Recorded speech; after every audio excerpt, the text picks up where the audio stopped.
Good morning, students. It's the time of our English class, and we will continue from where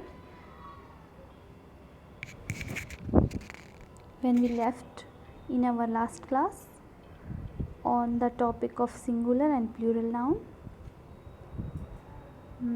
I think we will continue from here, and we have left from on this topic, how do you form a plural when a noun ends in y and is preceded by a consonant. हमने यहाँ से अपनी class को छोड़ा था.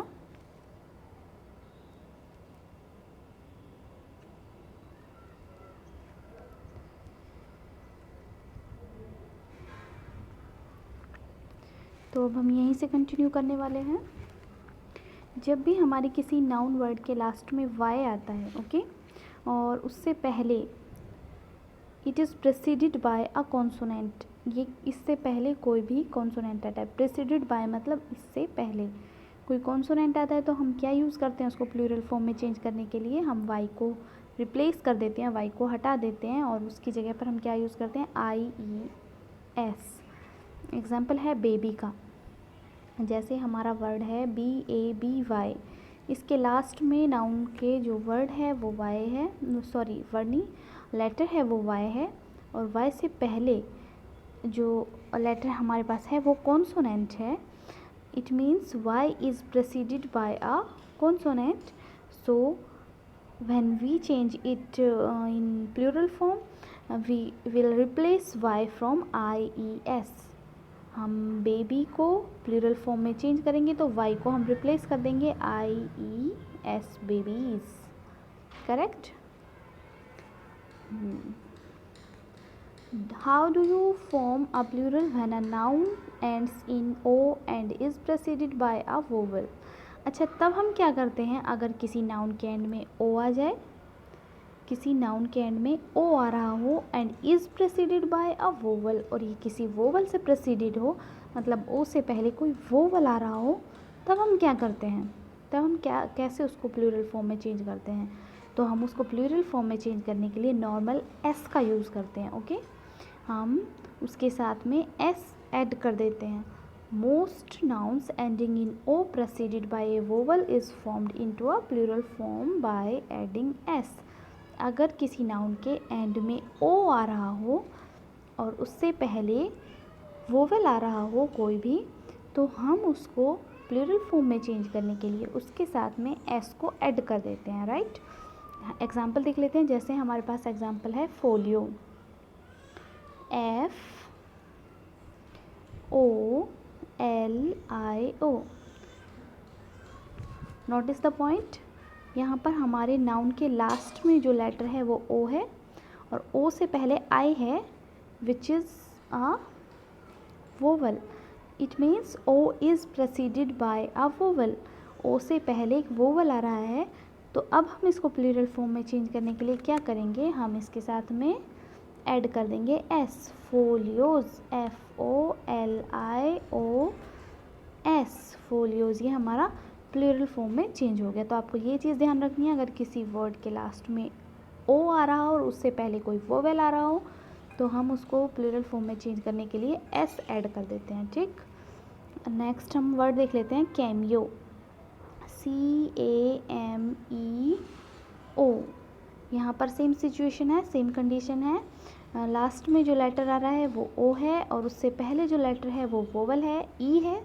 E vowel होता है, आपको सबको मालूम है ही. तो अब हम इसको प्लूरल फॉर्म में चेंज करेंगे, तो हम क्या करेंगे, हम इसके साथ में ऐड कर देंगे S, cameos. Correct. Next word हम लेते हैं स्टूडियो, STUDIO, स्टूडियो. यहाँ पर लास्ट लेटर है O और इससे पहले आ रहा है I, which is a vowel.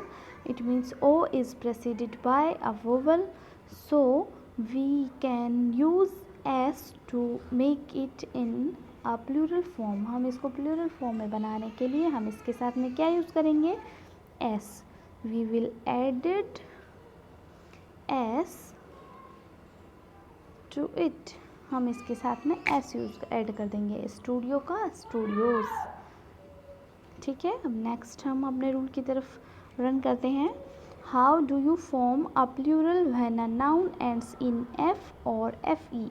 हम क्या करते हैं, अगर हमारे नाउन के एंड में एफ आ रहा हो या फिर एफ ई आ रहा हो तो हम उसको प्लूरल में चेंज करने के लिए हम क्या करते हैं, तो हम क्या करते हैं, some nouns ending in F और F E are made plural by changing F और F E to V E S. अगर हमारे नाउन के एंड में एफ आ रहा हो या एफ ई आ रहा हो तो हम उसको प्लूरल फॉर्म में चेंज करने के लिए हम उसको कन्वर्ट कर देते हैं वी ई एस में, चेंज कर देते हैं हम उसको वी ई एस में। एफ़ को हटा देते हैं, एफ ई को हटा देते हैं, हम उसकी जगह पर क्या यूज़ करते हैं, वी ई एस। तो ये हमारा रूल नंबर 6 है, आपको ध्यान रखना है। अगर किसी भी नाउन के लास्ट में जो लेटर आ रहा हो वो एफ़ हो या फिर एफ ई हो तो हम क्या करते हैं, उसको प्लूरल फॉर्म में चेंज करने के लिए एफ़ और एफ ई को रिप्लेस कर देते हैं वी ई एस के साथ। एग्जाम्पल हम देख लेंगे, wife, W I F E, तो यहाँ पर हमारे नाउन के लास्ट में आ रहा है एफ ई, तो हम क्या करेंगे, एफ ई को रिप्लेस कर देंगे वी ई एस से। तो वाइफ का प्लूरल फॉर्म होगा wives, W I we E S, हमने एफ ई को रिप्लेस कर दिया वी ई एस से, वाइव्स। आपको कोई और वर्ड ऐसा मिलता हो तो आप कमेंट बॉक्स में मुझे उसके लिए मैसेज कर सकते हैं, हम उसको कन्वर्ट करके देखेंगे कि क्या हमारा रूल एकदम करेक्ट फिट बैठता है या फिर नहीं। ओके, और नेक्स्ट हम रन करते हैं, are there any exceptions to the F और F E to V E S rule, कैस if so give an example. क्या इस वाले रूल में कोई एग्जेप्शन भी हैं, एग्जाम्पशन भी हैं, यस हो सकते हैं। इस वाले रूल में कुछ एग्जाम्पशन भी हैं, जैसे हम कुछ वर्ड्स जो होते हैं उनमें प्लूरल फॉर्म को चेंज करने के लिए एस भी यूज़ कर लेते हैं। कई बार जहाँ एफ़ और एफ ई आ रहा हो वहाँ पर एस भी यूज़ हो जाता है, हर जगह नहीं लेकिन कई जगह जहाँ यूज़ होता है वो एग्जाम्पल्स हम देख लेते हैं। तो हमारे वो एग्जाम्पल्स हैं, चीफ, चीफ का चीफ्स, फाइव का फाइव्स, मिसचीफ का मिसचीफ्स, हुफ का हुफ्स, रूफ का रूफ्स एंड ग्रीफ का ग्रीफ्स। तो इस वाले रूल में हमारे में एक्सेप्शंस हैं और वो हमको ध्यान रखने हैं कि कुछ वर्ड्स ऐसे हैं जिनमें ओनली एस भी यूज़ होता है, कुछ वर्ड्स ऐसे थे जिनमें हम एफ़ और एफ ई को हटा देते हैं और कुछ वर्ड्स ऐसे हैं जिनमें हम एफ़ और एफ ई को हटाते नहीं हैं बल्कि उसमें एस को ऐड कर देते हैं। तो आपको ये ध्यान रखना है। नेक्स्ट है, give a couple of example of irregular plural. कुछ हमारे ऐसे कपल ऑफ एग्जाम्पल्स हैं जिनको हम कहते हैं इरेगुलर प्लूरल। तो वो कौन से हैं, जैसे हमारे पास वर्ड है एम ए एन, मैन, ठीक है, इसको हम प्लूरल में चेंज करते हैं तो हम लिखते हैं एम ई एन। इसको भी जब हम प्रोनाउंस करते हैं तो मैन बोलते हैं और इसको भी जब हम प्रोनाउंस करते हैं तो मैन बोलते हैं, करेक्ट। लेकिन इसमें डिफरेंस क्या है, यहाँ पर सिंगुलर में हम यूज़ करते हैं ए और प्लूरल में हम यूज़ करते हैं E. M A N, man means होता है सिंगल पर्सन और M E N, man means होता है more than one person. Okay, एक आदमी से ज़्यादा, वो ज़्यादा हो सकते हैं, दो हो सकते हैं, दो से भी ज़्यादा हो सकते हैं, ठीक है। तो मैन का होता है मैन, इनको हम कहते हैं इरेगुलर प्लूरल्स। ऐसे ही वोमेन, वोमेन का भी W O M A N, women होता है सिंगुलर में और W O M E N, women होता है प्लूरल में।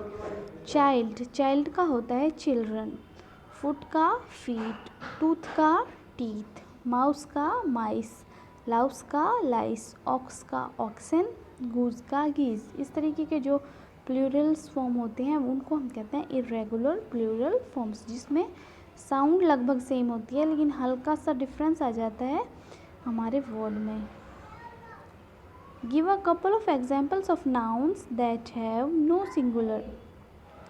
अब ऐसे भी बहुत सारे नाउन्स हैं जिनका कोई सिंगुलर होता ही नहीं है, वो कौन से हैं, चलो हम रीड कर लेते हैं एक बार। जैसे सीजर्स, सीजर्स अगर ए सिंगल है तो भी सीजर्स होता है, अगर वो ज़्यादा है तो भी सीजर्स कहते हैं। ओट्स, ओट्स का भी सिंगुलर नहीं होता है, ओट्स को हम ओट्स ही बोलते हैं। टंग्स, टंग्स को टंग्स ही बोलते हैं।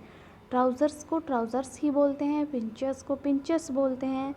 मेजल्स को मेजल्स, मम्प्स को मम्प्स, विक्चुअल्स को विक्चुअल्स, ट्वीज़र्स को ट्वीज़र्स, वेस्पर्स को वेस्पर्स। तो ये हमारे कुछ ऐसे एग्जाम्पल ऑफ नाउन्स हैं जो हमेशा प्लूरल फॉर्म में ही यूज़ किए जाते हैं, इनका कोई सिंगुलर फॉर्म होता ही नहीं है। Right, give a couple of examples of nouns that are always singular. कुछ ऐसे कपल ऑफ नाउन्स भी होते हैं जो हमेशा सिंगुलर फॉर्म में ही होते हैं। अभी हमने जो पढ़ा था वो हमेशा प्लूरल फॉर्म में होते हैं, लेकिन ये वाले नाउन्स हमेशा सिंगुलर फॉर्म में होते हैं। जैसे गोल्ड, गोल्ड एक है, एक से ज़्यादा है, ज्वेलरी आपकी है तो भी हम उसको गोल्ड ही कहते हैं। गोल्ड कितना भी हो हम उसको गोल्ड ही बोलते हैं। सिल्वर, सिल्वर को सिल्वर ही बोलते हैं। व्हीट, गेहूँ, गेहूँ को गेहूँ बोलते हैं, व्हीट ही बोलते हैं। कॉर्न को कॉर्न बोलते हैं। कॉपर को कॉपर ही बोलते हैं। शुगर को शुगर ही बोलते हैं। कॉटन को कॉटन ही बोलते हैं। हम कभी भी ऐसा यूज़ नहीं करेंगे कि कॉटन को कॉटन्स कह दें, शुगर को शुगर्स कह दें, कॉपर को कॉपर्स कह दें, क्योंकि इनका तो प्लूरल फॉर्म होता ही नहीं है। इनमें प्लूरल फॉर्म यूज़ ही नहीं होते, हमेशा सिंगुलर फॉर्म में यूज़ होते हैं। तो हमेशा हमको ध्यान रखना है ये वर्ड्स ऐसे हैं जो हमेशा सिंगुलर फॉर्म में ही रहते हैं, इनका प्लूरल फॉर्म होता ही नहीं है, बनाना ही नहीं है कभी आपको। ठीक, when do you use this and that.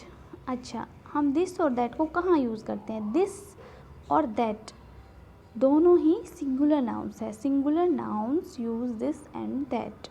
जहाँ पर हम सिंगुलर चीज़ की बात कर रहे हैं, एक चीज़ की बात कर रहे हैं, वहीं पर हम दिस और दैट का यूज़ करते हैं। तो आपको ये भी ध्यान में रखना है, दिस और दैट का यूज़ हम हमेशा सिंगुलर नाउन के लिए ही करते हैं। और एक चीज़ मैं अपनी तरफ से ऐड करना चाहूँगी कि दीज और दोज, दीज और दोज, दिस और दैट को हम सिंगुलर के लिए यूज़ करते हैं, लेकिन दीज और दोज ये हमेशा यूज़ होते हैं प्लूरल के लिए, एक से ज़्यादा के लिए। अगर कभी भी कोई एक चीज़ है तो हम उसके लिए दीज और दोज को यूज़ नहीं करेंगे, उसके लिए हम यूज़ करते हैं दिस और दैट को। लेकिन एक से ज़्यादा है तो हम यूज़ करते हैं दीज और दोज को।